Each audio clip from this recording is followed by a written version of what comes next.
और अल्लाह ने फरमाया है कि दो दो माबूद न बनाओ, माबूद तो वही एक है, स्वय बंदो मुझी से डरते रहो।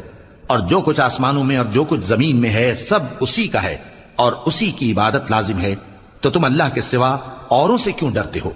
और जो नेमतें तुमको मुयस्सर हैं सब अल्लाह की तरफ से हैं। फिर जब तुमको कोई तकलीफ पहुंचती है तो उसी के आगे फरियाद करते हो। फिर जब वो तुमसे तकलीफ को दूर कर देता है तो कुछ लोग तुम में से अल्लाह के साथ शरीक करने लगते हैं ताकि जो नेमतें हमने उनको अता फरमाई हैं उनकी नाशुक्री करें। तो मुशरिको, दुनिया में फायदे उठा लो, फिर अनकरीब तुमको इसका अंजाम मालूम हो जाएगा। और हमारे दिए हुए माल में से ऐसी चीजों का हिस्सा मुकर्रर करते हैं जिनको जानते ही नहीं।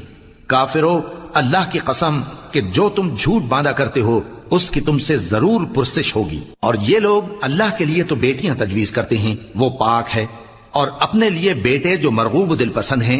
और जब उनमें से किसी को बेटी के पैदा होने की खबर मिलती है तो उसका